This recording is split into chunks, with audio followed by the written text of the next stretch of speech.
So any gardeners among you? They're still flowering actually, and it's November. Oh, I also wanted to say that this painting today is dedicated to my sister Rita, whose 41st birthday is today.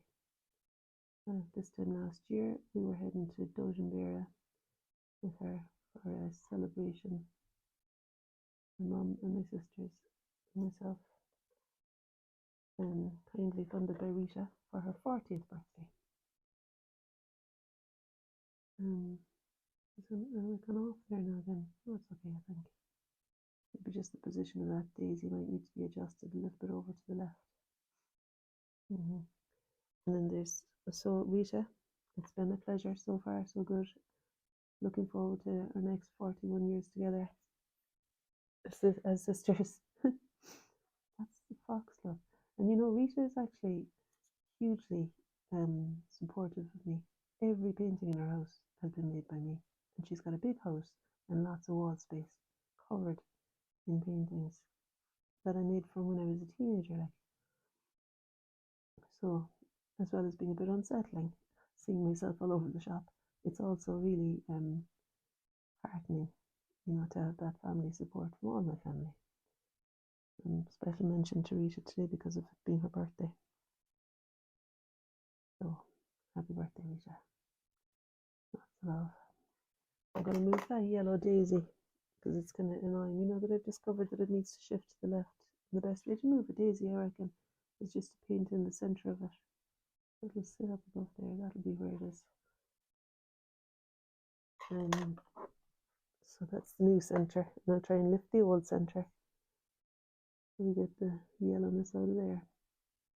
And then we know that it's over here as the petals will be, yeah, a little bit closer to that other daisy.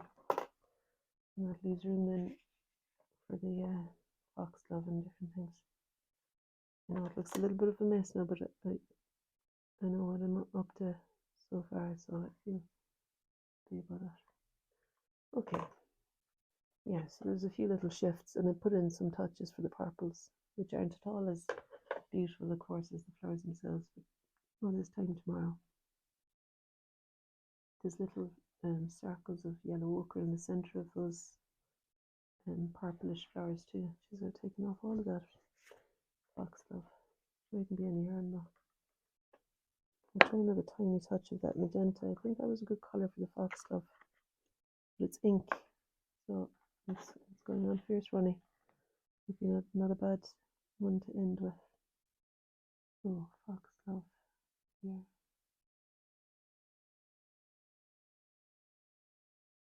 I'll just do it like that. It's not really the colour of the foxglove, but it'll remind me that's what I was wanting to put in there. And I'll come back to it tomorrow.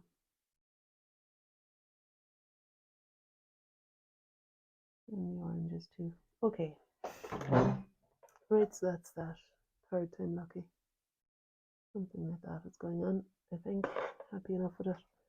And I look forward to seeing what'll happen next. Look at the state of my glasses. It's kind of kamikaze trying to turn my face down and draw while the glasses are falling off me. But when I sit in the studio and work from life, I'm not using the glasses. So maybe that's the key. Maybe that's what I need to do. There's Maisie. Peace at last. Maybe that's what I need to do for myself, is to sit and paint those cyclamen and find myself a big enough page that I can work on, big enough board that I can do a satisfying painting of them from life. And you see what I mean about the pot? I'm not so keen on the pot for some reason. They're fine, like, for showing the flowers off, but I think I'd like a different pot to paint. What about this one? What about that one there? Look, a bit orange, but we'll see. That might work. Or I might just visit a second-hand shop and pick up some new pots. Be good. Okay. Lots of love, everybody. Have a good day. I hope that you didn't mind the distractions earlier. I feel like I'm happy for. There's a lovely marigold sitting in the cup over there too. I'll show you that.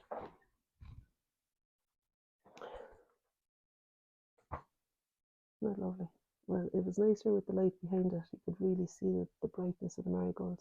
And I kind of like it with the cup. I could always do that in the studio until I get the bigger ones. I could do that I could do that on one of my small boards, one of those ones. Before I get my bigger one to do the cyclamen.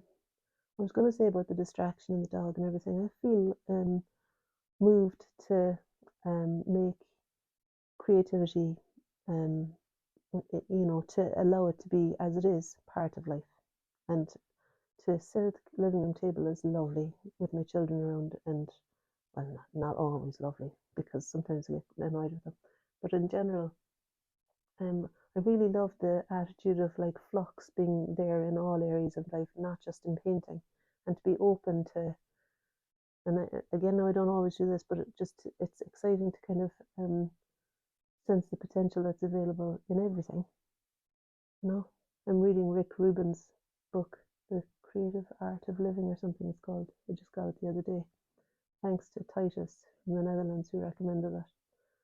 And in that, it's kind of inspiring about like how really, a bit like John O'Donoghue's statement, we are all creators, we are all artists, and choicelessly as human beings, we create our lives. We select and dissect and choose, and from all the data that we're all presented with, we uniquely come with our own view of the world and our own selection process and distilling down and splurging out and all the ugly kind of beauty of the whole thing.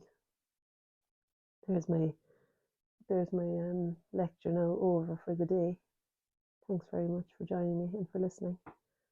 And yeah, of course, you're free in your flux to switch off at any time too. Okay, lots of love. Bye.